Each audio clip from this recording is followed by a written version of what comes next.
All right, how's your morning going? Ours is already off to an exciting start, and we're just starting the show. But good morning, everyone. Thank you for tuning in. You're watching This Morning on Viasat 1. Well, there's always a way to excite yourself every morning when you wake up. Now, what is it about you? For me, sometimes it is music.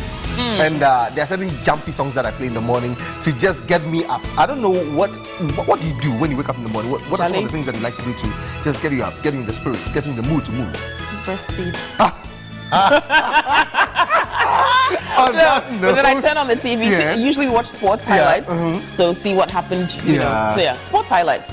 Okay. And then cartoons for the kids whilst they're getting ready. So for you out there, I'm pretty sure that the best thing that wakes you up is This Morning right here on Viasat 1, your number one entertainer, because here you get to get a lot of information that seeps through internationally, globally, here locally. So we're going to bring you the local and international news from the Viasat 1 newsroom today. We're finding out what is trending in the news. And then, of course, when it gets to the local headlines, the newspapers, what are they all screaming, talking about? Well, President Mahama is calling on donors who have made pledges to honor their pledges so that we can fight Ebola. And I just read it and I was like, oh, really?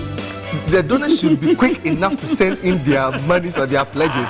Oh Lord, Africa, what is happening to us? Well, we'll be discussing that on when it gets to the local newspapers this morning. And then, of course, at the unpacking table today, we're talking about suicide.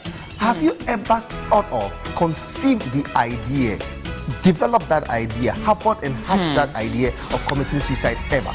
Now we're going to look at the tenets, or when you see somebody who is planning on doing it, well, we're going to find out how you can help the person out, or if you intend doing it yourself, things that you can do to just cut it all off from you. We had this show somewhere a while back, and it was the horrible. calls that we got, It was horrible. So we're going to continue, and that's going to be at the unpacking table by Kind Get Vita Milk. All right, now today's Tuesday, which means the doctor is in the house. Dr. Sanya will be joining us, and we're talking about your liver.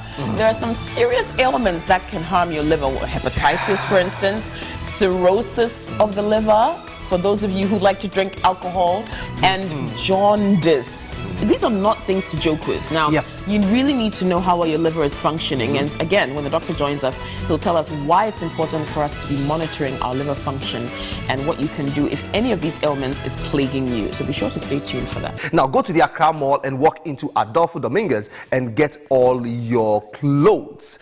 Male, female, everybody, and they're giving you 60% discounts. Can you imagine? So rush to the Accra Mall right now, get to Adolfo Dominguez and get your clothes. It's time for us to go for the news, and Zenaida is standing by. Good morning, Patrice. Thank you very much. We now move into some local stories. The National Media Commission and 3 other regulatory media organizations have issued a joint statement condemning recent attacks on journalists. The bodies also called on the media to be more circumspect in carrying out their duties in order to avoid such attacks.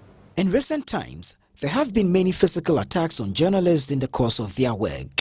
A reporter with the Daily Graphic in the Ashanti region, Dan Kenu, was assaulted by the brother of Black Stars captain Bafo Jan over a question he asked Asamoah. The case is currently in court.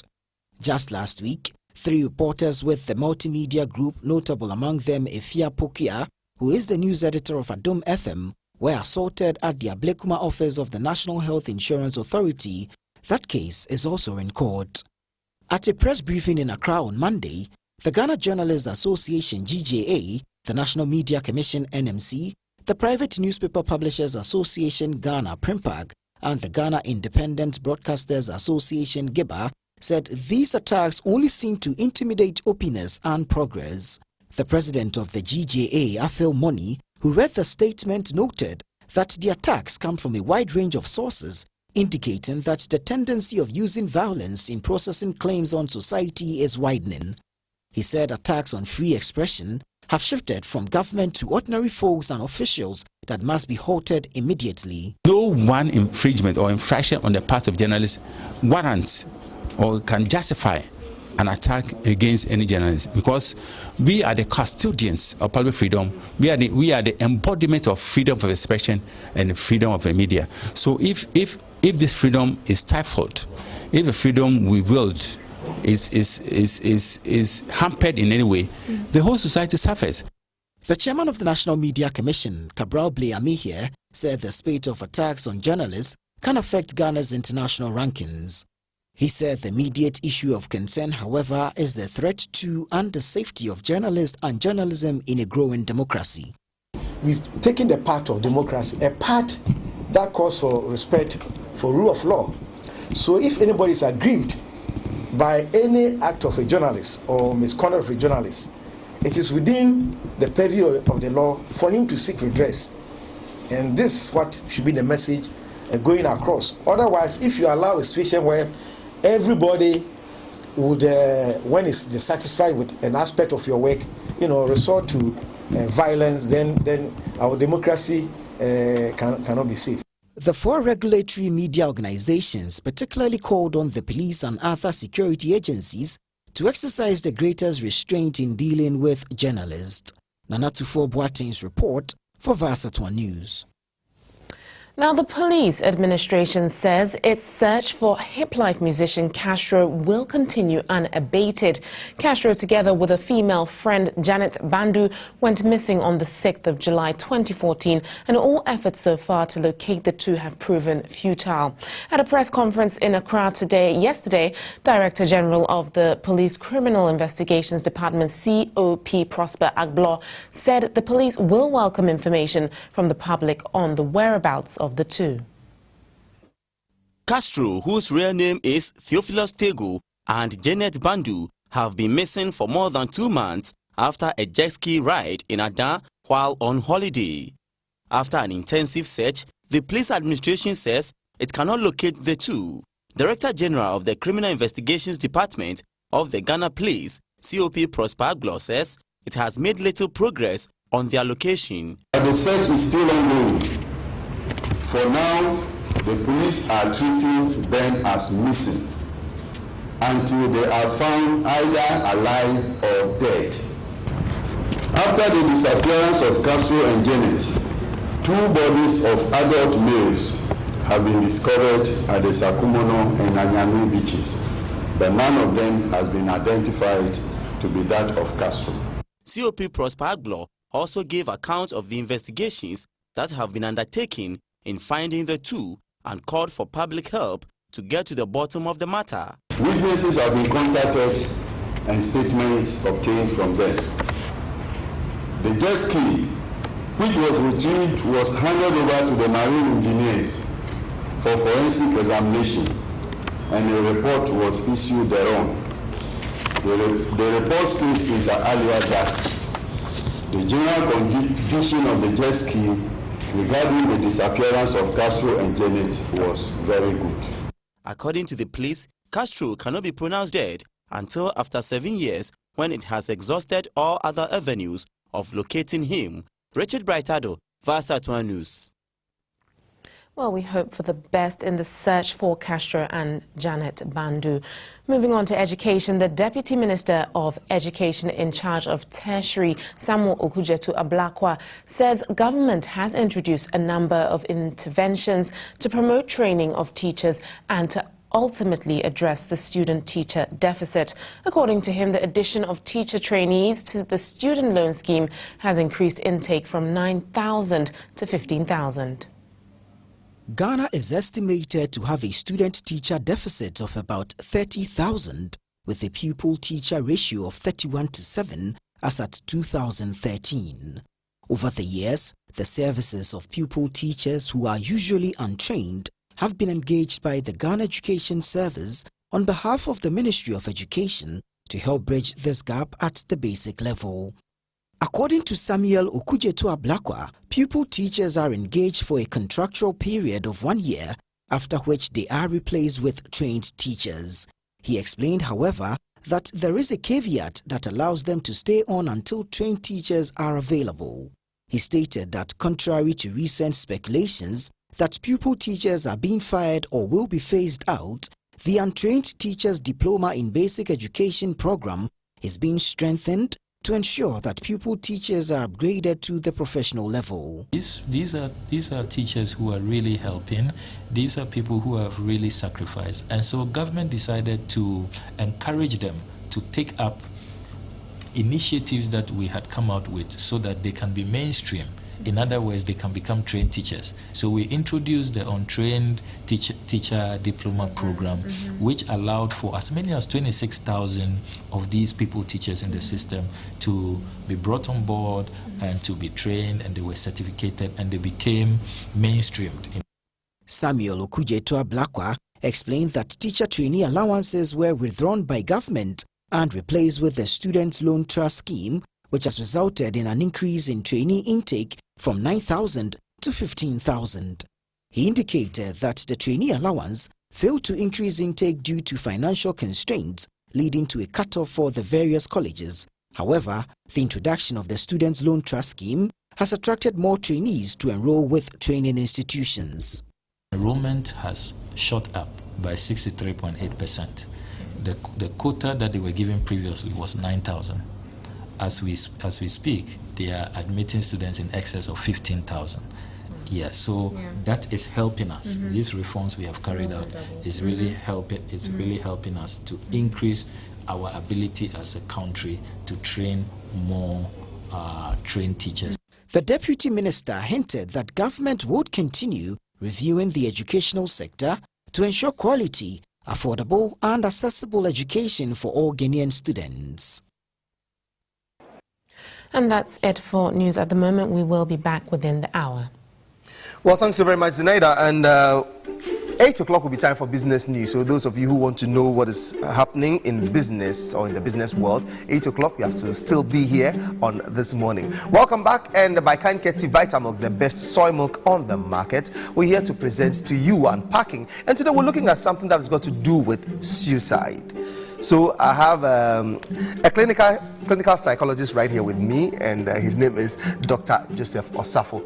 Now, Doc, how are you doing? I'm well. Good morning and welcome. Thank you. When we say someone is a clinical psychologist, what do we mean? Well, I think basically the person needs a second degree at least in psychology, and then some practicum or internship under the tutelage of a qualified psychologist. And then we presently are in the process of getting a license regime for that. But otherwise, if you had satisfied these two criteria, that is getting your second degree and then going through practicum or internship, and of course, you're right. What is the role of a clinical psychologist in my personal life or in the life of anybody? A number of rules. I mean, one is that, for example, the clinical psychologist can function as a counselor for you. Okay. The clinical psychologist treat certain psychological challenges and distress that you go through using psychological principles. Right.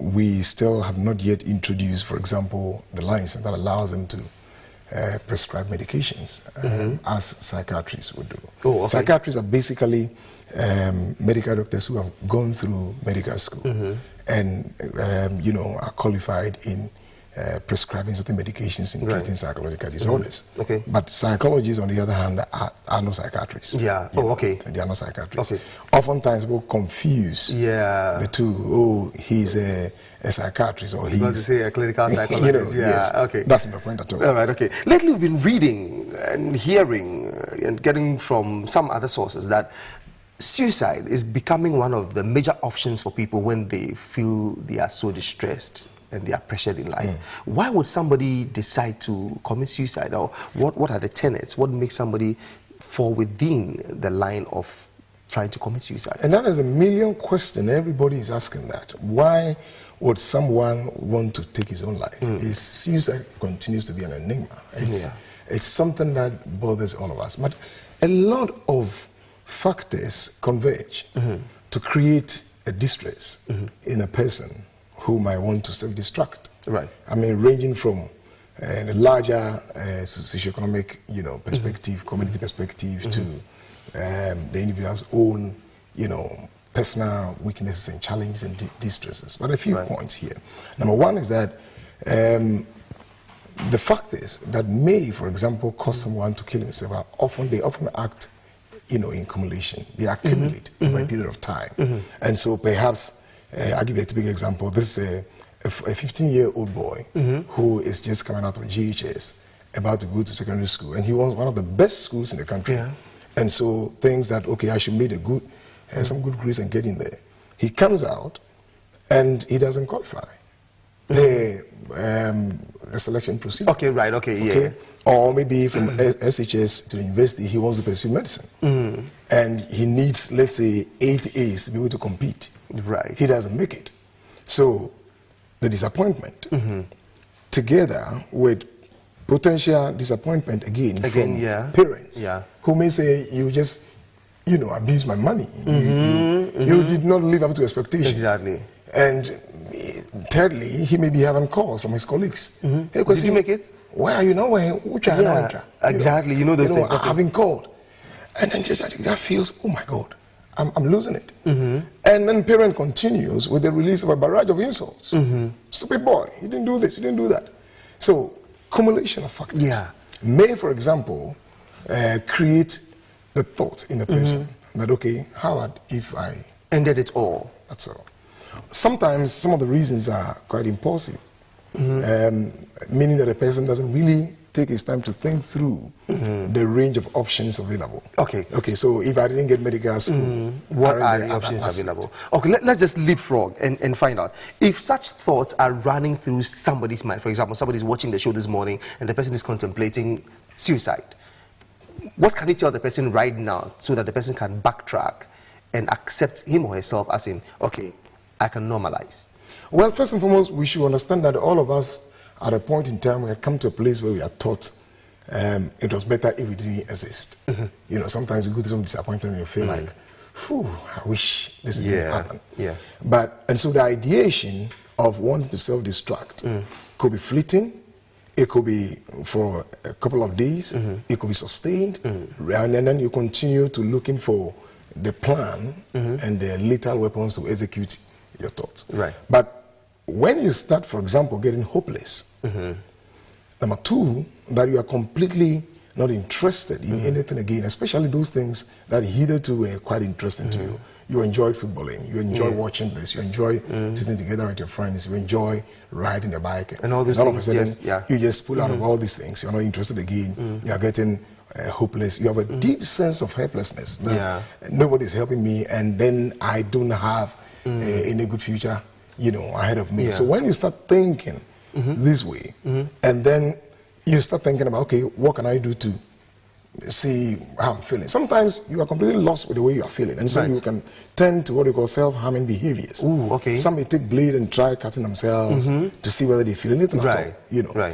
These are signs of So what can you tell such a person instantly? If the person is watching TV now and the person is like, okay, after this morning I'm going to commit suicide. First and foremost, talk to someone. Just quickly open your mouth and say, look, I'm distressed, I'm depressed, I'm hopeless, I feel helpless. It's important to open your mouth and tell someone that this is what is happening to me. And to the person listening to you, this is very important. It's a communication.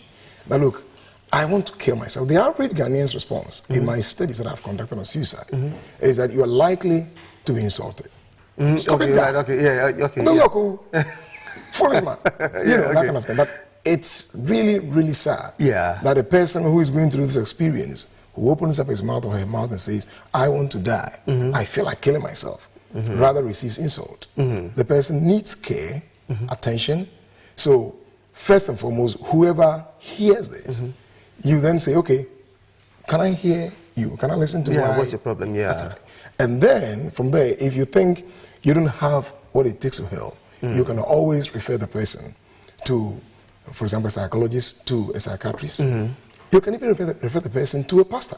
Right. I mean, stakeholders, suicide, prevention of suicide is a multi-sectoral approach. You need several persons. Stakeholders are many. Pastors, you need psychologists, you need counselors, you need psychiatrists, nurses. Okay, there are so many people who can help you out. So many people. So in fact, the jargon is that it's not one person's business, it's every person's business. The only challenge is that if you come across somebody who is religious, and in our studies we have found out that the religious community may see this other person as somebody who is transgressing certain religious boundaries and morals. And so the person may be seen as, a transgressor before the religious community, which may deepen stigma. Okay, so that is a challenge. And this is education to all pastors. That if a member said, I want to die, that don't consider it as a sinful statement. It's rather an indication for you that this person needs care and attention immediately. Doc, we need to get a bigger platform to continue this. Thank you so much for coming in this morning. So for those of you who are contemplating suicide, please, the thing is simply call somebody or open up to somebody and talk to them, because you might think that that is the end of the world, but somebody might have options. Maybe it's just closer to you or next to you. So please, suicide contemplation is not something that you have to take lightly. And like Doc said, when somebody calls you and tells you that this is what I intend doing, do not insult the person as a return. All you have to do is to coerce the person, convince the person, make the person feel loved and cared for, because it is not easy for somebody to feel distress in such a situation. Well, by kind courtesy, Vitamilk, we just brought you Unpacking, and there's a sweet young lady who won a contest that was put together by City FM, and that was the Right Away contest. Now this morning she's here with Kokui, and they're going to have a little chat as to how she was able to manage to get to the top and be the winner. Oh, Patrice, when you said there's a sweet young lady, I thought you were talking about me. Oh, I'm sorry. you and then you said she's with Kokui. I mean, how? That's not right. Patience cockroach. All right, let's switch gears. We're talking about the City FM Right Away contest. Now, this is an annual competition that City FM holds to encourage our young people to be more creative through their writing skills. And the bonus is that they get to win prizes if they are selected as the winner. It's a wonderful way to engage our young people. And today, we're hosting the winner of this year's Right Away contest. Her name is Marilyn Nanaya Jan, and she's here to tell us about her experience. And congratulations, Nanaya. Good morning. Good morning. Thank you. You're welcome. Thanks for coming on the show. It's a pleasure. Oh, it's a pleasure to have you. I can't wait to hear about this. So, you hear about the Right Away contest. You heard about it, and you said you want to enter this contest. No, I didn't say. Also, what happened? Well, I was really reluctant because my exams were coming up, and I hadn't studied properly, so I wanted to learn for my exams. And my teachers, my science teacher, Sir Solomon, and my English teacher, Sir Alfred, they were pushing me to write because they thought my essays were pretty good. Okay. But I didn't want to write. They were like, write it. I'm expecting the plot by the close of the day. And I didn't give it to him because there was absolutely nothing in my head. Oh, dear. So one day he sat me down and got me to write. He made me write something. And even then, I didn't start the story. I just wrote like the title of the story. Okay. That's what I wrote. All right. So which school do you attend? Fawcett Foundation School. Fawcett Foundation School. Yes. Okay. And your teacher was very much encouraging of you. Yes. You saw something in you that he really wanted you to do this. Yes. Kudos to your teacher, by the way. So wait, are you going to split your prize with him? We'll get to that in the end, because if not for him, you wouldn't have even entered the competition. Yeah. Okay. So there are guidelines to the competition anyway. We know that there's a theme every year that they give to the contestants that you have to write with. So what was the idiom, or what was the rule this year? You had to We're write. supposed to write a story with our own fictional characters and end it with a bird in hand is worth two in the bush. A bird in hand is worth two in the bush. Yes. Can you give us a synopsis of what you wrote? Yes. Okay. I wrote about a girl. Her name is Jade. Okay. Who lost her dad. She was really close to her dad. So when he died, she started to isolate herself from the rest of her family, locking herself up in the room, being on her phone all day. And then she went to live with a friend of hers, whose family she knew nothing about. So when she went to live there, the friend's dad was out of the country. So when he came back that very night, he raped her. Whoa. Yeah. Okay, all right, I'll stop you there because it sounds very intriguing. And obviously, it was fantastic enough for you to be chosen as the winner of the competition. But I know it's not just as simple as you submit and you win. There's a process, isn't it? Yes, it is. So how was the process for you?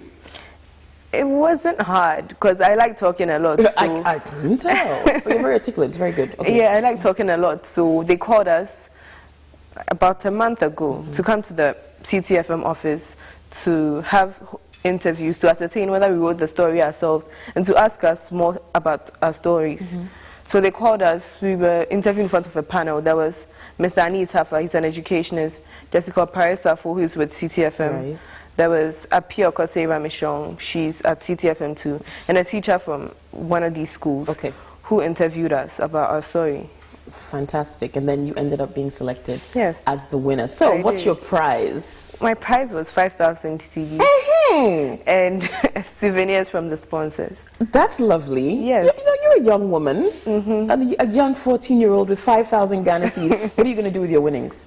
Well, I'll pay my tithes first, 500 CDs. Then I'll spend about 100 CDs. Then I invest the rest in my own education. Beautiful. Now you're in the third year, JHS 3. Yes. You're going to be going on and on. What do you want to become when you eventually go on your career path? I'm curious. Well, I don't have a clear-cut path to follow, but whatever it is that I end up doing, I would definitely like to write because I feel like it's my gift. So I need to develop it because I owe it to society and to God to develop my skills. But as to the profession that I want to do, I'm not too sure at the moment. But you owe your teacher a big thank you for encouraging you to do this. Yes, I do. You really do. So say good morning to him and a big thank you.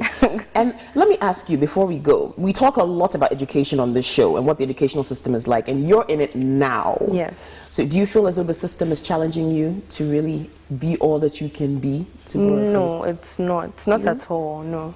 So then this was a nice avenue for you to be able to enter the competition. I think it was lovely. It was a beautiful initiative from City FM because in our schools, there's just so much to do, so much to learn. You don't get a chance to develop your talents or skills, especially if it has nothing to do with books and education per se. Maybe you're athletic or you're artistic. There is no space in the curriculum to develop those skills of yours. And it's really bad because students can get shouted on and disrespected just because the person isn't academically strong, while the person might have other skills and talents. You never know. Nanaya, I can see why you won.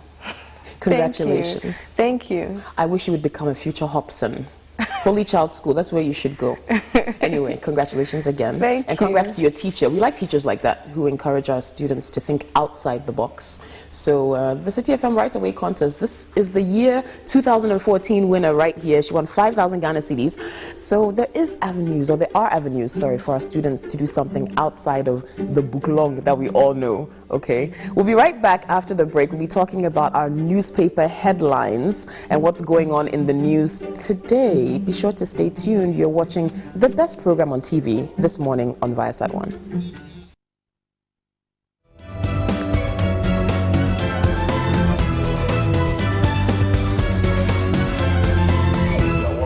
Okay, back to the show. It's time to look at our newspaper.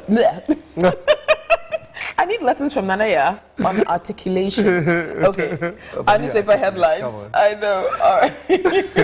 We're joined by Mr. John Sterling this morning. A new face to the show, but we're happy to have you this morning. I'm happy to be here. Thank you for joining us. And of course, the man himself, Samuel Atamensa.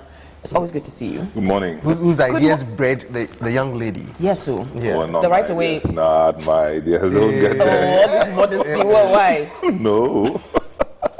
But it's nice. You guys have been doing this for several years now and encouraging lots of brainy young people to express themselves. They embarrass us all the time.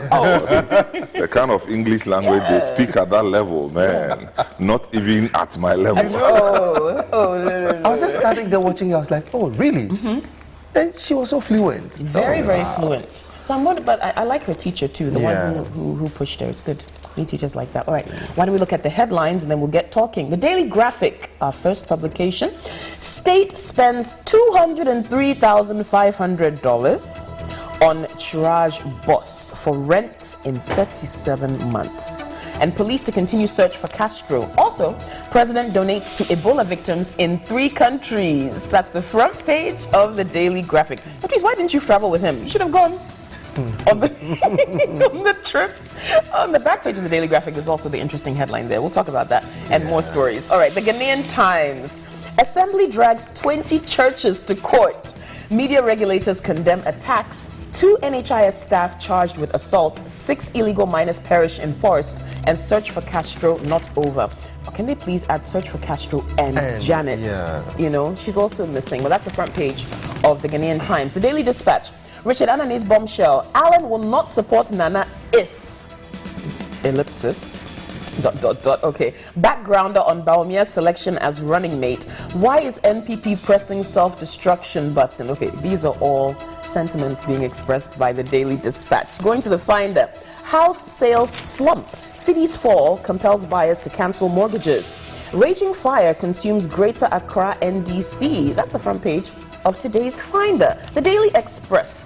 My trip to Ebola-hit countries not risky, says President Mahama. Many of us were questioning why he would go, but he says he was at no risk. $172 million interchange for Kaswa, and Ashanti Regional Minister gets tough on DCEs. And there's a special pullout of a Forbes report on Ghana if you pick up the Daily Express. The Republic, NIA database in danger as U.S. citizen heads Ghana's National Identification Authority. Also, TECPA shoots down doomsayers as investor confidence buoys economy amidst Forbes accolades. Action plan rollout to speed up local government development, and clash looms at NPP headquarters, according to The Republic. The Business and Financial Times, policy rate to remain at 19%. Amended securities law set for December. GCB, that's Ghana Commercial Bank, repositioned for growth. You see their new logo there. And many more headlines on the Business and Financial Times. Graphic Business, no subsidy on fertilizer. Job freeze hits public sector hard. And other headlines featured there in Graphic Business. The Chronicle, Nana invades Alan's turf. Baby jet too powerful for police. And Angolan-controlled stars cash. Also, attack on journalists is attack on democracy. Media unions warn, says The Chronicle. Daily Guide, Joe Gate joins Nana for NPP battle. Anani's a liar, says Adri Blankson. And $20,000 for World Cup errand boy. That's the Daily Guide, and those are their front page stories. The Insight, why sack Kwesi Appiah? A question on many people's minds. Madness descend on U.S. government. That's the front page of The Insight. There's also the Pan-African Congress that they're letting us know about. And finally, the finest sports. Milovan demands 70,000 euros as monthly salary, and Kwesi Appiah was sabotaged. All right, that's what the Finder is saying on their front page. You're smiling, Patrice, but we'll see what the stories have to say about that. All right, let's deal with some of these issues this morning. Simmons, you're a VIP. You could have gone with President Mahama to Sierra Leone and some of the other countries. Why? Why didn't you join him on his trip? Anyway, we're seeing on the front page of Graphic the image of him presenting some donations to President Koroma of Sierra Leone, donating food items to some of the Ebola victims there. You think a worthy trip that he took? He was there and back. I mean, 3 countries he visited and back yesterday. You think it was necessary for him to go? Of course it was. Yes, of course. For him personally? Why not? I mean, he's personally the head of the ECOWAS, so if he chooses to do that, it's very significant, it's very instructive as a leader, and it's you know, because we are neighbors. It may strike the discomfort of many people in terms of, you know, maybe exposing himself to, but not everybody in Sierra Leone and Liberia are Ebola victims. True. And I am sure that they'll put measures in place to protect him very well, because the presidents there are still living, I mean, they are alive. But being the head, and more so when other countries have cut off relationships with these West African countries, it's important for him to do what he did, and I think... okay. Nice as well that he took made-in-Ghana products to these countries. Very, a nice symbolic gesture. Very I mean, nice symbolic gesture. The food will not be enough, but it's still okay. Of course, it's symbolic enough. All right. Mr. Sterling, let's go to you on your comments on President Mahama's trip to Liberia, Sierra Leone, and as chairman of ECOWAS. Well, good morning to you and to all your viewers out there. President going to Sierra Leone at this point in time. Yes, I mean, the gesture is good. But the president, for me, he is the one figure that we must protect. Everybody protect in Ghana. So he himself going there personally, for me, I can't agree with, because the Ebola infection, the way it infects people is it's not even something that can be, you know, ascertained that this is the only way you can get infected.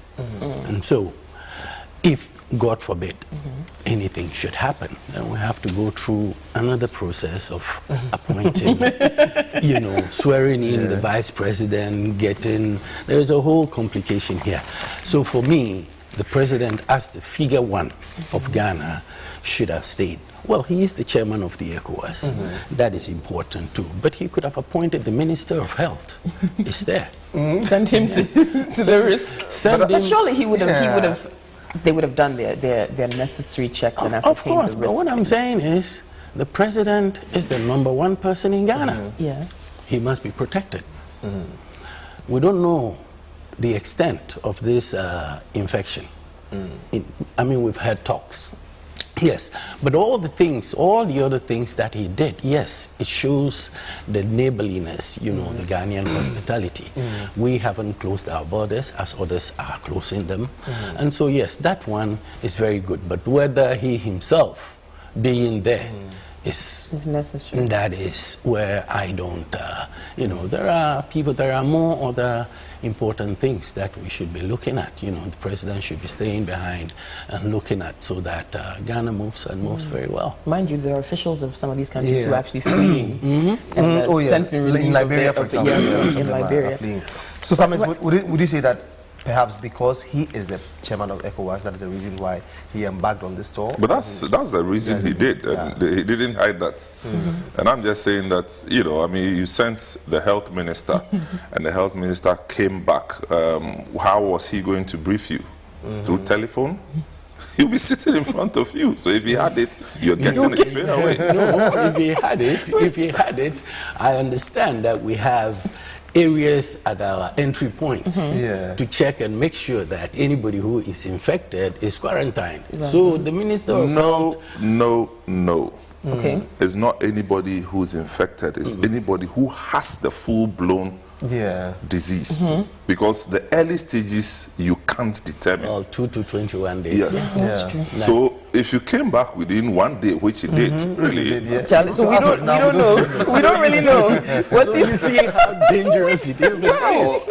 You know, there's a risk to it, but I'm just saying that I am sure that they will cover all these things. I mean, look, the US presidents and the high-level executives, they go to these war zones when the war is in session. It's risky, but of course, they do. It's kept under wraps, but they do go. So, you know, that's the real test of leadership. I mean, you can take the convenient part. Stay in your country and send your high commissioner to go and donate the rice on your behalf, you know. But, well, it comes with a job. Okay, so in that regard, he's passed. Okay, let's look at the Ejamefek Commission for a second. And Samet is already shaking his head.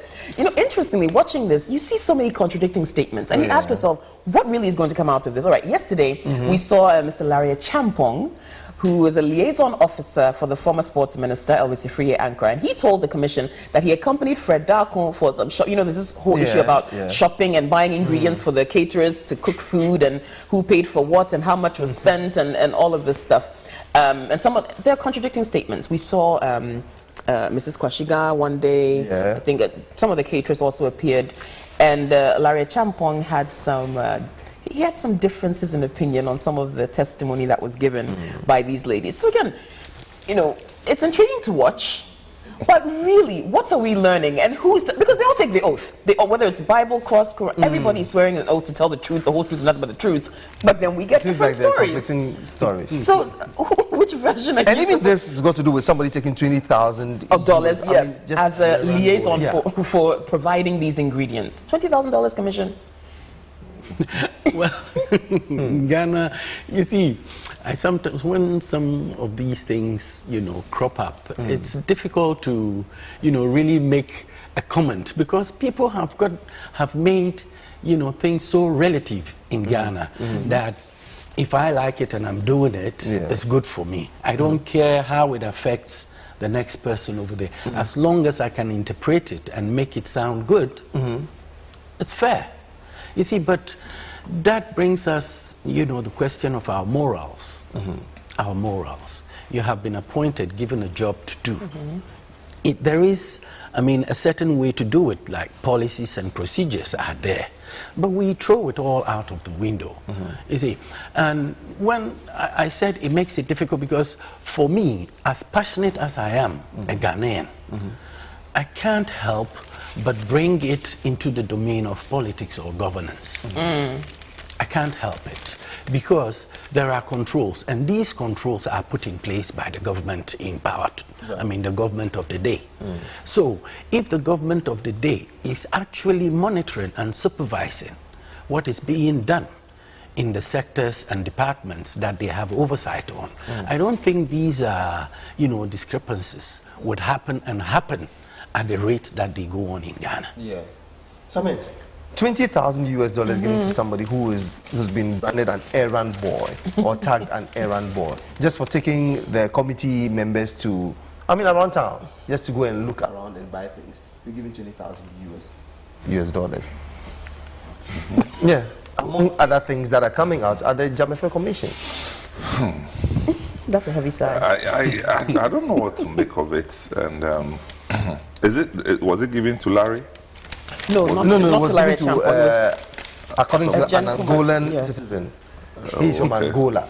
Yeah. Well, things are very things are very expensive in Angola. Yeah. And they don't come cheap. So I can imagine why the person will charge 20,000, because the whole errand doesn't make sense. So he will charge you so you feel it. But he said he provided. Look, he took them to the supermarket. Yeah. He rendered some protocol services. He provided buses for the event organizers. You don't think that's worth $20,000? Well, you see, it's I know. I'm being facetious. You see, it's difficult to even make a head or tail of some of these revelations that we are seeing in the commission. I'm just wondering what all these will be leading to. Yeah. Because every day comes with a new story. And in fact, some of the stories are so shocking that it shocks the members of the commission and the members of the team that went to Brazil themselves. They didn't even know that. Yes. Some of them didn't even know how bad the situation was. And I'm wondering whether we shouldn't just stop this commission thing, just end it, and start prosecuting people. Because now, at this stage, I don't know what will become, because we are hearing the revelations. Every day we get a new story. And Ghanaians love drama. Yes. So we are now getting to the space where we wait for another drama. Right. And then after everything, somebody will apologize, and then life goes on. That's where the unfortunate thing will happen. Because if people are clearly doing wrong in this manner, and nothing will happen to them, then let's just wait for the next tournament. It's not just nothing will happen to them. We will spend money to conduct an investigation, and then shelf everything. The report. But what is the mandate of the commission in this regard? What is the mandate? Fact-finding? Fact-finding, Recommendations for the future. Well, a lot of the time they find out the facts and they bring out their recommendations. But then what happens to the recommendations? But that's what I'm saying, that you see the glaring nature of these revelations. If nothing will happen to anybody, then somebody will have to be answering other questions. Yes, because it's so shocking that at times when you look at Justice Jamefe and Lawyer Fuamuni, you see that they are so shocked. Yes. You blatant disregard. You hear some of the stories and you wonder that was it just a mistake, or these people sat down, planned, and decided to just dupe everybody in this manner. Sometimes it appears as if everybody planned their own thing. Well, because nobody knows exactly what the other is doing. Extent. But it's unfortunate. So you call somebody and you go and do this, and then you call somebody else, you two go and do this. I believe the sports minister, they should be quite so. And I hear like the satellites, the starlets, the women's, the black queens and the maidens and all that, they are not even paid. Coaches are not paid. They handle these teams, but they are not giving anything. You see, we're dealing with two institutions here: the ministry itself and the football association. So for now, all this while, we haven't gotten to the FA yet. Yes. We haven't gotten to the FA yet. Okay. The other day we heard that the FIFA had advised them not to show up. Really? I think they're hiding behind this FIFA protection. Well, I'm a nobody, but if I were in any level, I would dare FIFA so that they suspend us. Exactly. Because we'll clean our house and come back. Yeah. FIFA is as corrupt as anything else. So they can't show us what to do with our own country. Nigeria did them, they suspended them, what happened? So if we want to do it, we should do what we want to do that suits us as a nation. Okay, you mentioned coaches. Sit somewhere and eat banku and be telling us anything. Coaches and payments. All right, we've got the insight from Page, which says, why sack Kwesi Appiah? And on Finder Sports, Milovan demands 70,000 euros as monthly salary. Now, you mentioned some of these teams that don't seem to get much money or much support, not as much as the Black Stars anyway. But it is a big question. Why sack Kwesi Appiah? Do you think he should have been sacked? I'm not a football administrator. But I'm a Ghanaian. And you see, for me, Kwesi Appiah to be sacked or not to be sacked is a very complicated question. In the sense that in Ghana today, everything that goes on has the government trying to tell or dictate something.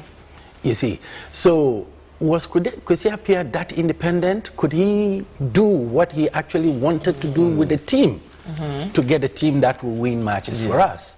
Or was he also being, dictated to do things in certain ways? And I will tell you, I don't know, but I can, seriously say that he was being dictated to, not allowed to do what he had to do. Government or the GFA? Well, both. The GFA, the GFA in Both. this case. Both. In this Okay. case. Well, I hear that it's Well, I mean, Both. in my estimation, look, it can't be the GFA alone. No, it is the mandate of the GFA in this particular case. But my point is that you extended his contract at some point. Okay. Recently. It's not as recent as we were made to believe, apparently. Oh, okay. Recently his salary was increased, we were told. And then weeks after, you terminate, So when you terminate after an increment, it means that the severance package that he goes with will be higher. Now, the manner in which the man has been removed is a source of worry for me. I mean, if he's technically bankrupt, it raises a lot of questions. Who interviewed him? Who appointed him? What did you see with him that made you decide that, And why the rush for another foreign coach is my problem. And most especially because Milovan. Milovan came into the country before Kwesi Appiah was asked to leave, as far as the public is concerned. Right. As to be spoken to as what technical advisor. He came into the country very comfortable. And he didn't just pop up. Somebody invited him. Right. So they knew, and you don't appoint a coach in 1 week. No.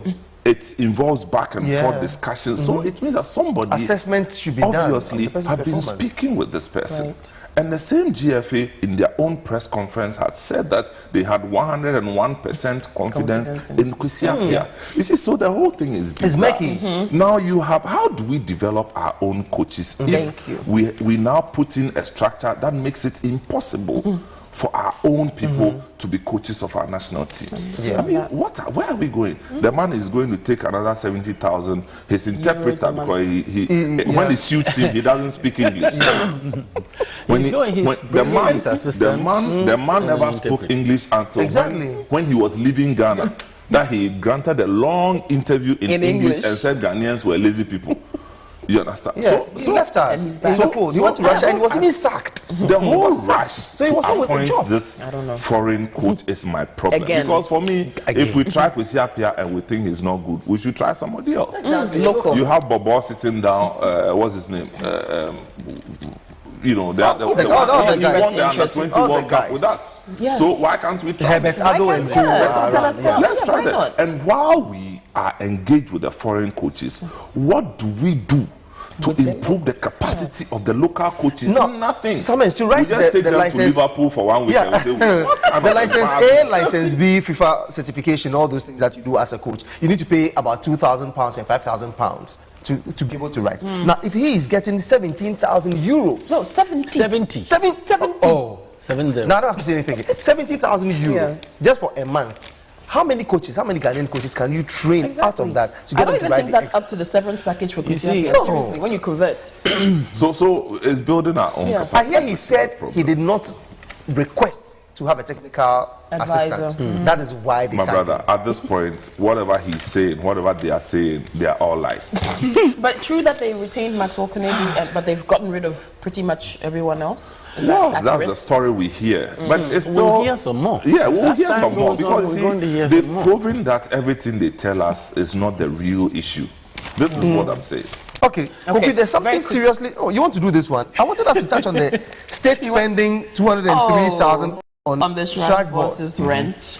And she's living in a hotel now. That is what we are told. Yeah. Yeah. That's not an apartment anymore. You shouldn't be surprised. But if that's what her contract says, what's your problem? But is this appropriate, Samuel? No, but it's not her problem. You see, this daily graphic thing, I disagree with it. I don't know who the woman is, but bringing her picture there is to ridicule her. No, she didn't go and seize the property and say that I am doing it. He said the state, the person that took that decision to allow that thing to happen, is the person that person's picture is supposed to be here, not the woman. Because that's just to embarrass the woman. You on that one. Who agreed to that contract in the first place? Yes. Okay, that's a good point. But she has a part to play too. Yeah, but you see what I'm saying? I'm not putting anything on anybody. I mean, this person is doing some job for the country. Yes. She was invited to do the job. Okay. Oh, you want to read the She story? maybe put a bargain in, you know, to be accommodated. to be accommodated. I'm not sure of she a said certain put level. me in a hotel. You know, It's the AU village. That is a few meters away. what I'm saying is that whoever took that decision should be questioned. What we hear is that Emil Short occupied the property that she's supposed to be in, and now that he's out, they have to renovate it to her taste, and it's going to cost the nation over. You see, well, you see, at times, I think that's what the story says. We as media people, we are not fair to some of these public officials. You see, when we say to her taste, it casts it in a very negative light. It's a certain standard, okay? And we have seen this thing over and over. I'm not justifying the use of the money. I'm just saying that in the public service structure, it was somebody's decision to allocate this and certify the use of this money.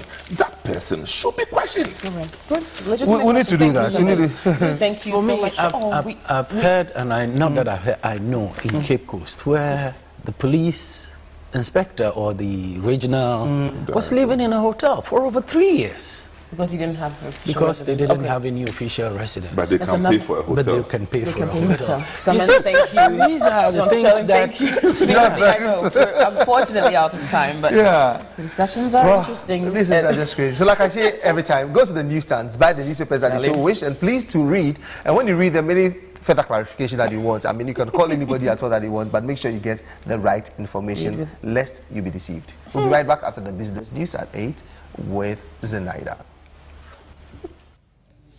Right, let's now delve straight into business news.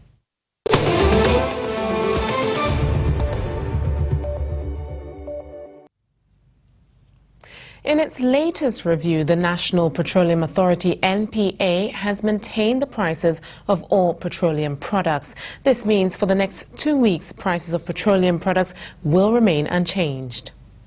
Petrol will still be sold for 3 Ghana cedis 36 pesos per litre, diesel 3 cedis 27 pesos, kerosene at 3 cedis 23 pesos, premix at 1 cedis 57 pesos, and liquefied petroleum gas LPG at 3 cedis 32 pesos per kilogram. In July, the NPA increased prices of the various petroleum products, with petrol going up by 23% from 2 Ghana cedis 73 pesos to 3 cedis 33 pesos. Diesel went up by 22% from 2 Ghana cedis 68 pesos to 3 cedis 27 pesos per litre. Relatedly, government has also decided to hedge against the rising oil prices on the international market to avoid the huge debt accumulating from subsidizing petroleum products. Per the hedging arrangements, the price of crude oil will be pegged as a particular figure over a period of time, meaning any price fluctuation during the period of the hedging will not be transferred onto the consumer. Well, some good news for all of us there. Moving on, agriculture extension agents from 7 selected districts from the 3 northern regions have received training in seed inspection and certification. The training is to help support activities of the Ghana Seed Inspection Division of the Ministry of Agriculture. Farmers' efforts to increase production are often stalled by many challenges, including poor seeds, low soil fertility, low and improper use of fertilizers, and low levels of mechanization in production and processing. The training program initiated by the Feed Future USAID Agriculture Technology Transfer Project is part of an objective to ensure that seed growers produce high-quality seeds for farmers to help increase yield. The program will be scaled up across the country when it receives approval from the JSID, MOFA, to support efforts to strengthen activities of the division. The 5-year initiative aims to enhance the capacity of both the public and private sector in their respective roles in technology development and dissemination, focusing on seeds, integrated soil fertility management, and agricultural research capacity building. It has a target to reach over 100,000 maize, rice, and soya farmers in northern Ghana through public and private sector partners. Now, a team from the International Monetary Fund, IMF, is scheduled to begin the anticipated bailout talks with government yesterday. Governments last week successfully achieved 2 major milestones to inject significant capitals into the economy ahead of the crunch meeting. On Thursday, government's attempts to raise $1 billion from the international capital market was oversubscribed with orders of up to $3 billion, while COCOBOD signed a $1.7 billion trade finance deal, which was oversubscribed by 15% with a consortium of domestic and international banks for the purchase of cocoa in 2014 and 2015 crop season. The Eurobond due to January 2026 was sold at a coupon rate of 8.125%, which was lower than analysts have expected given the physical difficulties faced by the economy. The timing of the bond is a subject of intense interest given the imminent IMF talks. The finance minister Setekwe at the end of the pricing in New York expressed his satisfaction with the bond issue and the processes that led to its success. Analysts have predicted that the cedi, which has since the beginning of the year lost a lot of value, will gain some stability on the back of the IMF budgetary support and the inflow of the Eurobond money.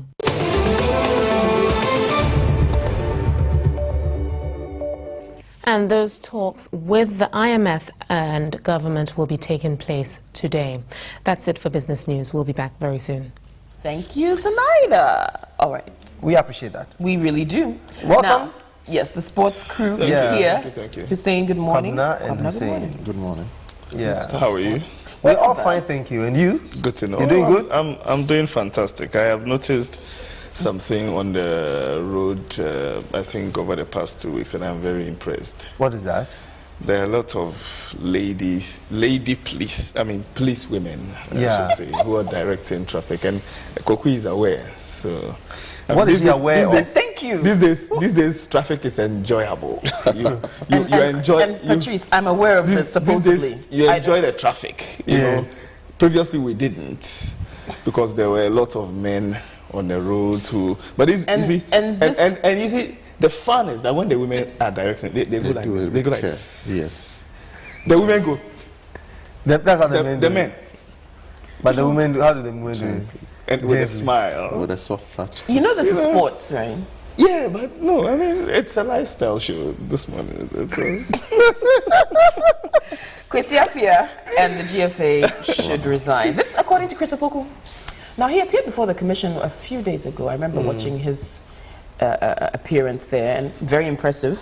And of course, the commission was impressed with him as well. And this is his recommendation?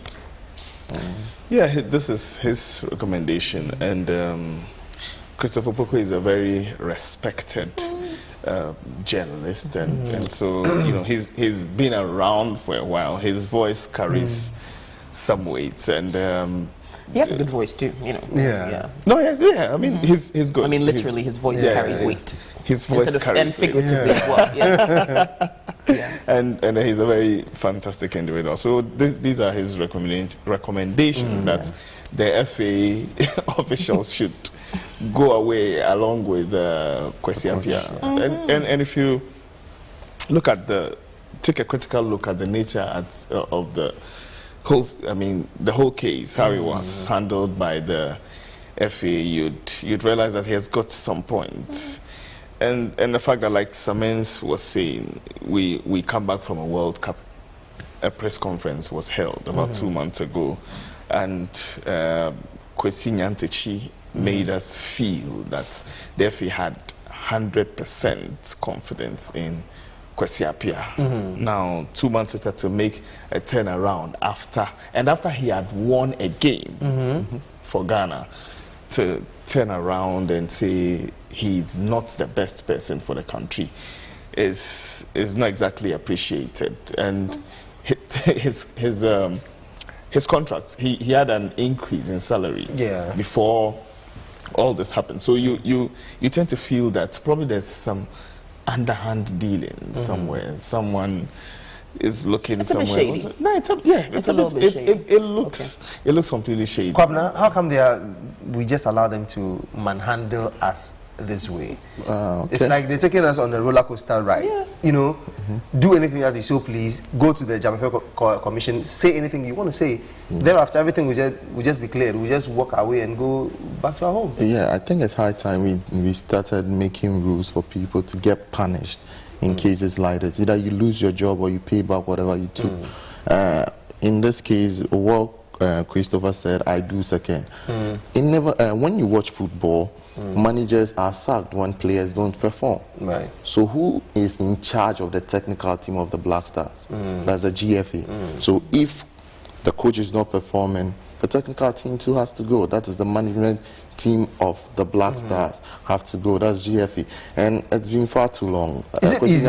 Kwesi has been there for too long. I think we need a new era. I'm in support of this. He's our version of Sepp Blatter. Yeah. Okay. Looks like for the long haul. That's one thing I don't understand. And this is some of the reasons we hear that was given for his sack. What did they say were some of the reasons why they sacked him? Well, one of the reasons was that he had denied the case of the technical, the knowledge of that Milo was being appointed as a technical director. He said he had no knowledge of it. Okay.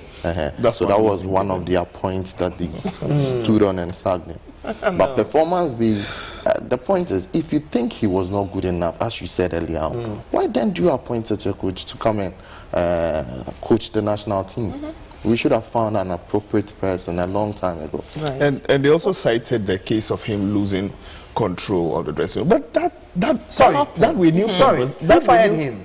That we knew from. Oh, because we're told the FA fired him. But I was discussing with Kokui over the weekend, and I told Kokui that I feel there's more to it. There's more to it. This goes beyond. Who could have fired him? Because we heard from the grapevine that Mahama Ayariga had contacted some senior players within the team and asked them of their views of the coach. Now, if I've got a problem with you, Patrice, and someone, let's say the CEO of Viasat or the programs manager comes to me and say, what do you think of Patrice? You rubbish me. I'm not going to say anything good about you. Exactly what happened. He went to Suleimantari. And is this factual or is this hearsay? No, this is factual. This is factual. Wait, Hussein, and they all said they didn't want, but they wanted the runaway coach, the coach who left them in the cold. No, they went to Russia and got sacked. They didn't say they wanted Milo Van Rajovac, but they said Kwesi Appiah. They didn't want Kwesi Appiah. Is not a good coach. Okay, all right, okay. Huh? The team. That's in their opinion. Fine, I would respect it because I don't play alongside. But when I watch from the touchline, I also see things differently, and perhaps I might, to a large extent, agree with them. But I wanted to know who sacked him. Who sacked him? Is it that kind of FA? No, the FA said they sacked him. They're creating the picture. They said they sacked him, so we have to go with what they said. They sacked him, but we all know. You remember before the World Cup, I was always asking, what task have we placed on the team? What is the task? So what was he supposed to have gone to achieve at the World Cup level? Do better than that. He was supposed to at least reach the quarterfinals, which we did in 2010. And if that doesn't happen, he will be sacked. Was that the condition precedent? We hear that was the agreement before So we went but to why is that thing? but I think even that was not documented in his contract. Well, he's going home with a nice little payday. Can he take them to court? Yeah. No, he can. Oh, of course. Where is Esankuma? Esankuma should do this for me. Oh yes, Esankuma should do that for me. It should just take Kwesi Appiah. It's a whole lot. This saga is not ending anytime soon. Yeah. But let's go to the Champions League. We've got some Champions League action happening this week. My very own Arsenal will be playing Borussia Dortmund. We've played them before. Dortmund, yeah. Best team always wins. In the Champions League, you may not be the best team, but although luck would be on your side. It's mostly gone to the best teams, but I mean, you need some bit of luck. Newcastle sacked their coach finally. No, they've not sacked him, but he's probably on the brink of. It was a horrible loss for them. Because I saw some fans hold a banner who said, yeah, they wanted him out. They party you out, yeah. You know, I think this is a very difficult time for Newcastle. The kind of revolution that is going on at Newcastle wasn't really tremendous. Rio is saying he wasn't the man of the dressing room actually. And how good was he, Rio Ferdinand?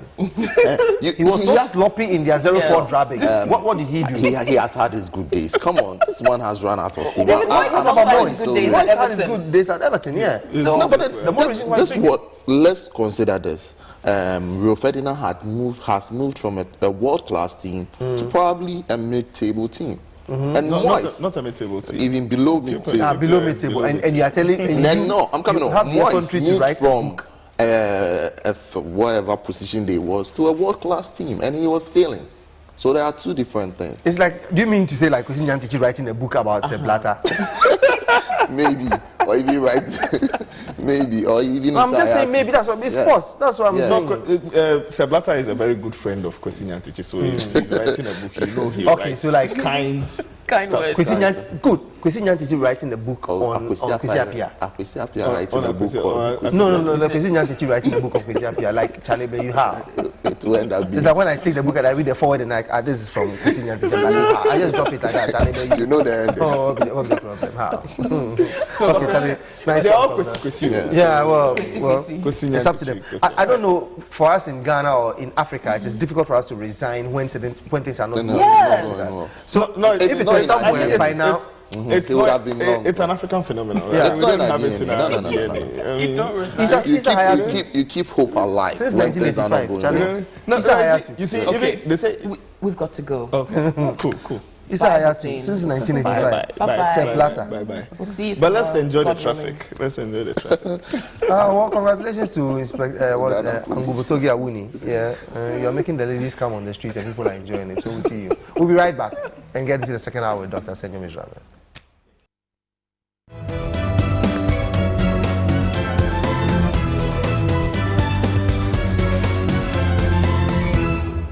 All right, we are talking health because today is Tuesday. Yeah. And don't forget, we are power walking. Now, we have to let you know, yes, the date for the power walk is October the 4th. Yes. Of October, yeah. October the 4th. Jot this down, put it in your tab, your phone, whatever.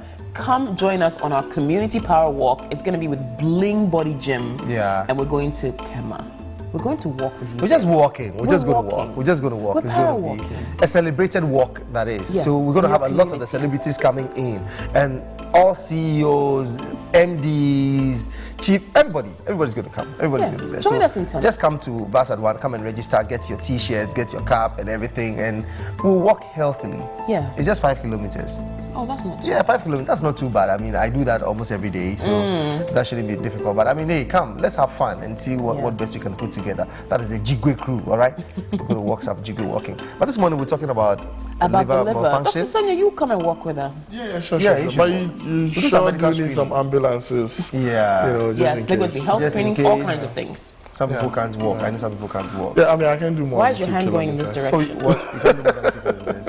Anyway, we're talking about the liver today. Yeah. Thanks for joining us, Dr. Senyo.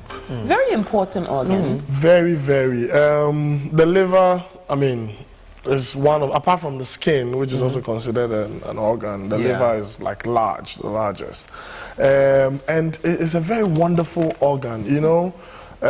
When the liver destroys up to about 75%. That's if you're left with about 25% of the liver. Given the right care, it has the capacity to regenerate itself. Yeah. All right. So we get away with a lot of damage to it. But you see, the liver also scars very easily. And like a woman, the liver scars don't heal that easily, and the liver remembers what injury you've caused to it. All right. Well, generally. Generally. All right. But you know what? People are going to remember because I know. Yes, people would definitely remember because of the way we put it. Exactly. And many people put it that way. I appreciate that. All right. That was right. a good So, analogy. when the liver is injured beyond a certain point, it might not be able to recover or regenerate itself. Then it goes into forming fibrous tissue. All right. Now, whilst it's forming the fibrous tissue, it also tries again to put up good cells. Okay. And if you remember from most of the things we've learned, anytime that the body is trying hard to produce new cells, then it makes mistakes. And when it makes mistakes, some of those cells begin to immortalize themselves. Okay. That is, they just think that because I'm being destroyed, I have to adamantly grow. And when that happens, that's what we call cancer. So from a healthy liver, we have an insult or an injury. Now when that injury continues over a long period of time, then we have what we call fibrosis, and then after that comes cancer. So the liver, when it's diseased, could end up in cancer. All right. Now, what are the things that can affect the liver? Right from things like chemicals and toxins, alcohol, you know, could destroy the liver. And we can talk about infections as well, bacterial infections, viral infections. Notable amongst them is, hepatitis B. We all know there are C and others. But here, we commonly talk about hepatitis B. Then we could also talk about infestations from certain worms. There are certain liver worms, you know, so to put it, which could also go in there and destroy the liver. Right. Now let's look at generally how the liver works and how its disease could manifest. Right. Now the liver stores up a lot of energy. One of the liver's bragging rights is to say that, but for the liver, most of us will go down, our sugars will go down rapidly and then will die. All right. When somebody is fasting, for instance, or they haven't eaten, the liver has stored enough food that is now reconverted into glucose to keep you alive. All right. So the liver does that. And then also, when you have dangerous chemicals and the like getting into your blood, once they get into the liver finds a way of detoxifying those and then getting it out either through the feces or through the urine. All right, so the liver does that as well.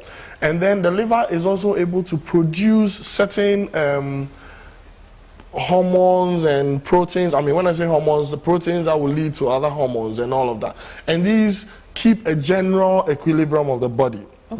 For instance, what keeps water in the body, certain proteins that keep water balanced in the body, are produced in the liver. All right. So when somebody's liver starts going bad, you see some of them swelling up because they can't keep the fluid in there and all that. Then this bile, or the content of the bile, notably the bilirubin, you know, which is like a dye-like product, you know, which can color anything yellowish to greenish. That's the jaundice right, the jaundice thing. So now when this begins to accumulate in the blood, then it gets to stain different tissues, like the white part of the eye, the skin. But having said that, I mean, I was coming to one of the things. You know, when red blood cells, which we know carry oxygen in the body to various parts of the body, right? When they die, and it takes them about, say, 120 days to die off. When they die, they get into certain tissues of the body, and then those tissues break the red blood cells down. Now, one of the major byproducts of the breakdown is what we call heme in the blood. Okay, so hemoglobin, the heme part of hemoglobin. All right. Now that needs to be carried to the liver in the blood, and then it's broken down. Now, when it's broken down, one of the byproducts eventually is what we call the bilirubin, what stains the body and the eyes to cause the jaundice. All right. Now you can see that the liver does this breakdown and sends the bilirubin right down through the bile passages, and then it gets into the intestines and then can go through the feces and then colors the feces from yellow to brownish and the like. Okay. And then a bit of it is rechanneled into the blood and then can get to the urine. So that's the complete excretion of it. So really anything that can cause increased destruction of red blood cells would give the liver a big load to deal with. All right. So when it's overwhelming, people can also get jaundice from that. So jaundice could start from things that occur before it gets to the liver, processes that occur in the liver itself, and processes that cause blockage of bile. All right, you've talked a bit about alcoholism. Yes. We've seen the cirrhosis of the liver. But what are some other groups of people who are susceptible to liver disease? Like people are exposed to chemicals, some habits, I think we mentioned here before that people who work in the petrochemical industry are some of the people who might suffer liver disease. And people who work in these chemical areas, people who are inhaling dangerous chemicals and all of that, the body has to deal with these chemicals. Okay, what about like aerosols? What about insecticides? What about perfume? Definitely so. Well, like we mentioned, there are allowed levels of certain chemicals. So unduly long exposure to things that are even deemed safe could be a problem. So if, for instance, somebody who is working in the perfumery is inhaling all of these things, it might get to certain levels in the blood that are just too toxic for the liver to deal with. They would have to be exposed for a long time. And then another group of individuals, especially in this country, are people who ingest a lot of unlicensed herbal medication. Wow. All right. Now, any drug that is produced, is taken through testing. And one of the testing modes is to see whether it affects the liver, the kidneys, and the like. First in lab animals, then the last trial in human beings. All right. Now, we live in a part of the world where, as part of what has been let down from generations before us, we drink herbal medication. Right, but times have come when we can easily test some of these and see the ones that are dangerous and the ones that are safe. But we still have people who are mixing concoctions, especially in alcohol, and taking. And so we are giving our liver, too much work to do. So some of these people as well, when they come with, primary liver disease, you find out from their history that they've been taking some of these concoctions. Okay. All right. So we're going to take calls. For those of you who want to call in, maybe you have questions about your liver function. The numbers will appear on your screen. Be sure to ask anything you want to Dr. Senyo regarding liver. And one of the questions we have is, how do you even know that perhaps you have a liver problem? One, you need to be consciously aware of your health. You need to be having regular checks. Right. And one of the things we ask you to do, at least once in a year, is to run your liver function, your kidney function, your sugar, your cholesterol profile, and the like. So if you're someone who is that conscious and who has been checking, we will tell when there is something happening. What does the liver function test entail? The liver function test entails so many things. It checks your total bilirubin, which we said is a breakdown product from these red blood cells and the like, after the liver's worked on it. Then we can do intrinsic liver enzymes test. Now, the liver enzymes, they go up when the liver is overwhelmed, when the liver has to be doing a lot of work. All right, so two strong ones can indicate if there is ongoing liver damage. Then we also look at albumin, one of the proteins that the white part of egg that the liver also produces. We look at the levels. We look at the total protein as well. So these could give you an idea as to what is going on. Now, specifically as well, when somebody's liver is diseased, we could actually go, especially when you're suspecting cancer, we could actually go and take a biopsy, a little bite of the liver and give to the pathologist, and then they will run tests to see if indeed there is cancer or not. Yeah. Okay. So from a general liver function test, you could go all the way to even biopsies. Right. Let's take Michael's phone call. Good morning, Michael. Hi, Kofi. Hi. Yeah. The question is for the doctor, actually. It's about myself. I had a liver infection, and before that, like I used to have burns anytime, I take anything oily. And so if I take fried chicken or rice or anything of that sort, I used to get like burns around my chest there. And so I went for a checkup and blood test as well. And I got to know that I was suffering from hepatitis. Oh. Okay. So afterwards, I had to go and do a LFTS test, something of that sort, and other tests. And for a while, they told me to eat a lot of healthy food, like more vegetables and food. And they put me on some sort of medication. Okay. After some time, I've been on the medication. Like I was supposed to do it for a period of 4 to 5 months. I only did it for like 2 months. And I went the natural way. I started eating lots of dandelion and the likes. So far, I do not feel the pain in my chest area anymore. Okay. Like when I eat, yeah. So I just wanted to ask him, like, I haven't gone for any tests yet, but like, how do I put it? You want to know if it's totally gone now, or is it still around? Yeah. Okay. Right. Yes, I think, that was a good one. I'm assuming that it's hepatitis B, which is what probably he was tested for. The virus eats up the various liver cells. Okay. And at the same time, the liver itself will be trying to rebuild. So just imagine that you are putting up a wall, which is your liver, putting up those blocks. And then the virus is somebody who just comes and knocks them off. And then But what we do is this, that once the liver is able to recruit more people to be putting up those blocks, and goes faster than the rate at which the destruction is taking place, you tire the viruses out and then they begin to die off. Then you get healed completely.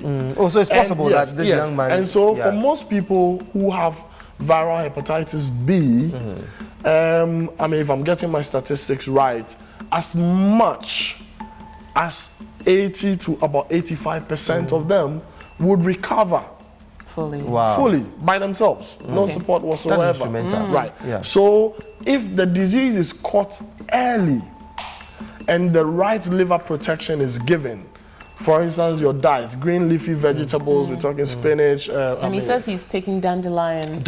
All of that, all the green leafy stuff, carrots and all of that, all these vegetables, garlic, onions, shallots, especially. These all go to help. And now, you see, and I like to praise the Indians for this.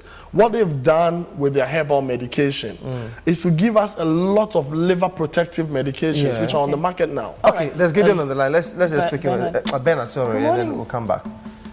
Hello. Ben, what's up? Good morning. Good morning. Yeah, this is Bernard speaking. Hi, Bernard. Yeah, good morning. Morning. Yeah, there's this thing I've been experiencing for few months ago. That which I don't know if it has anything to do with my liver or something. But I want to ask the doctor. Sometimes when I'm there, all my system will just go off and like going to coma. Oh. I'll just collapse and I'll be there sometimes like 15 minutes, sometimes like 60 minutes. And most of the time this thing happens to me when I'm under pressure, maybe I shout too much or something. And I don't know what is it about. So I wanted to ask the doctor if there could be any advice. You haven't seen a doctor? Have you seen a doctor about this? Not really. Bernard. What do you mean by Frequently this? collapse and you haven't gone to a doctor? I mean, can you imagine if you collapse doing, on a busy road or probably driving or anything like that? You know, that would be. He was actually in my hostel. Yeah, so you definitely need to see a doctor. I mean, stretching the link to the liver will be a bit, yes. But there are other things like we have seizure disorders. We have what we call vasovagal attacks and all of that. You definitely will need to see a doctor. You have to see a doctor. Certain tests need to be run. Yes. Call Dr. Senyo. Yes. Go for evaluation. Come over and see us. We'll give you the direction. As to what to do. Doc, when somebody has liver fat or fat in the liver, how can the person know that they have that thing? Yes, it will be very difficult for you. Once in a while, when a person has a lot of experience, whilst they're scanning your liver, they're able to say that, this one has, typical features of somebody who could have a fatty liver. Right. And then you run, your liver function test and the rest, and we'll tell you that, hey, your liver is gathering a bit of fat. When you're fatigued rapidly, it's a sign. Well, when you're fatigued rapidly, really, the commonest thing you think of is anemia. Okay. Yes. And people who probably lost some stamina and all the rest. But when your liver is gone bad, that bad, then common things like you could get easily fatigued because the support that is supposed to come from the liver in terms of building other blood forming components are not there. Okay. So really, yes. We've got Otis. Good morning. Hello. Hello. Good morning. We've got a lot of men calling. Good morning, madam. Yes, good morning. Your father must have a lot of blues. I wanted to. My name is Otis. I'm calling from Africa. Okay. Please, I wanted to know about maybe if you have a problem on your liver and the kind of reactions that you see on your body and those kind of things.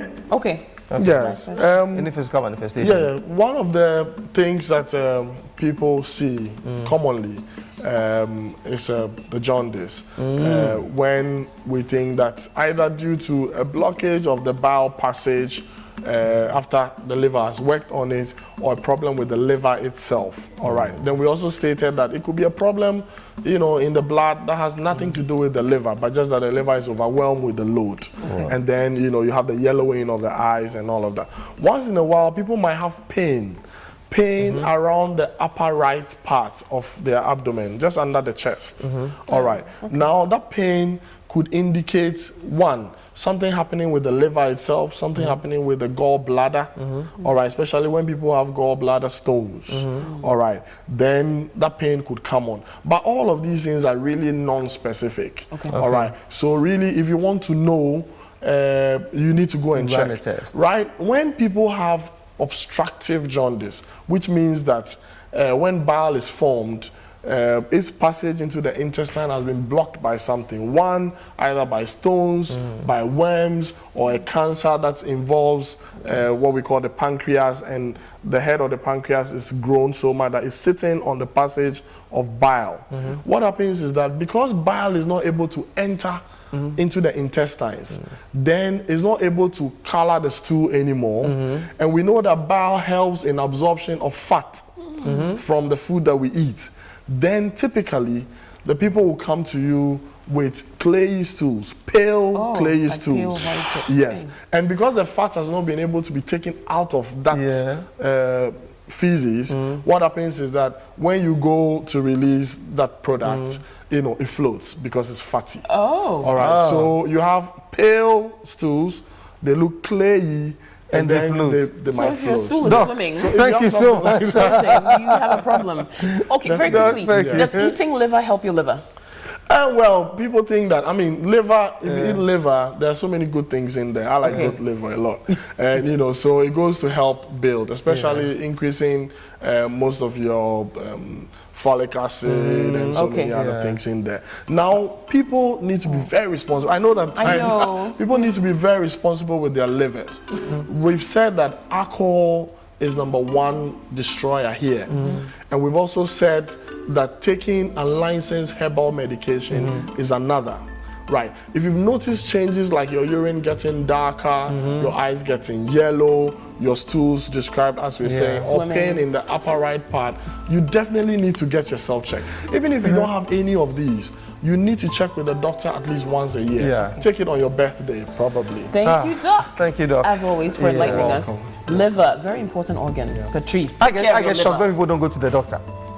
I mean, you've been suffering from something and you don't go to the doctor and you want to send you to come here before you ask him. Well, we'll bring him to your homes sometime soon. All right, we should do that. So yeah, let's go for the news ambush now. consultation. Yes, we should do that. Knock, knock. So we'll go for the news now. We'll be right back to sign off the show. And now recapping on some of our stories. The police administration says its search for hip life musician Castro will continue unabated. Castro, together with a female friend, Janet Banda, went missing on 6th July 2014, and all efforts so far have proven futile. At a press conference in Accra yesterday, Director General of the Police Criminal Investigations Department, COP Prosper Agblor, said the police will welcome information from the public on the whereabouts of the two. Castro, whose real name is Theophilus Tego, and Janet Bandu have been missing for more than 2 months after a jet ski ride in Adan while on holiday. After an intensive search, the police administration says it cannot locate the two. Director General of the Criminal Investigations Department of the Ghana Police, COP Prosper Agblor, says it has made little progress on their location. The search is still ongoing. For now, the police are treating them as missing until they are found either alive or dead. After the disappearance of Castro and Janet, 2 bodies of adult males have been discovered at the Sakumono and Anyami beaches, but none of them has been identified to be that of Castro. COP Prosper Agblor also gave account of the investigations that have been undertaken in finding the two and called for public help to get to the bottom of the matter. Witnesses have been contacted and statements obtained from them. The jet ski, which was retrieved, was handed over to the marine engineers for forensic examination, and a report was issued thereon. The report states inter alia that the general condition of the jet ski regarding the disappearance of Castro and Janet was very good.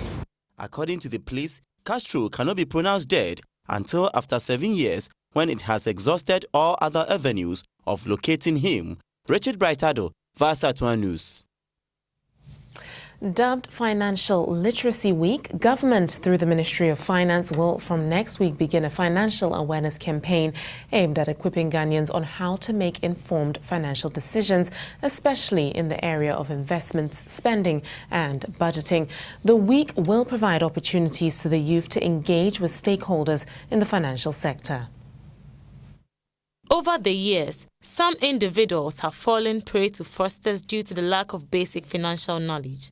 In its bid to protect consumers and set the stage for wealth creation, especially among the youth, the Ministry of Finance has launched the Financial Literacy Week to push this agenda. The program, which begins on Tuesday, 23rd September, will provide a platform to educate the public in the areas of insurance, pension, securities and banking services. This, according to the Deputy Minister of Finance, Mona Korti, will ensure that consumers of financial services are well informed and capable of making sound financial decisions. Carrying out financial education and awareness of products and services will therefore help in addressing the weak demand side of financial intermediation. By so doing, it will also encourage providers to apply responsible finance principles in doing business. She also urged the youth, especially those in the various tertiary institutions, to participate in the Financial Literacy Week. This year's financial awareness campaign is under the theme Financial Literacy, a Key to a Secured Future. The Director of the National Pensions Regulatory Authority, Ernest Amathe Von D, emphasized the need to plan towards retirement to avoid financial challenges that usually affect pensioners. For every single day that passes by, you are a day closer to your retirement. pension systems give you that kind of security that you need in terms of financial security in your retirement, and certainly should be an issue that should interest all of us. The representative of the Bank of Ghana, Aku Olense, also revealed the policy framework the bank's governing body intends to introduce to protect consumers, especially those with interest in loan facilities. Bank of Ghana right now wants to do is that we're going to come out with a regulation, consumer protection. It's for financial consumer protection, but only for financial institutions regulated by Bank of Ghana. By this, we hope to make the consumer better informed, have more choices, more transparency into the application and the loan process, so that if you want to go for a loan, the financial institution has to set out how much you pay on a monthly basis, and then the percentage that you have to pay. Assessment of financial literacy weeks in previous years, according to the Ministry of Finance, has had a direct impact on consumers' engagement with financial service providers. Priscilla Selinam Sugan reporting for Viasat 1 News, Accra. That's all for news this morning. I will be back at 7 p.m. All right. Thank you, Zenaida. Zen. Okay, congratulations to Ebenezer Saki. Yeah. You got married over the weekend, and this is coming from Mr. Adisi to you. Wishing you all the best. Okay, and a happy birthday to Mr. Yao Boabeng Asamoah from Mr. and Mrs. Azuma, and happy birthday to Cecilia Enim Barnes from Roberta. So to all those of you celebrating your birthdays today, happy birthday to you, coming from the entire team here. We'll be coming your way same time tomorrow right here on Viasat 1, your #1 entertainer. And the show has been this morning. Kokwi Salome and myself, Patrice Amegashi. Hope to see you tomorrow. Much love and peace. From Kokwi and Patrice. We'll see you.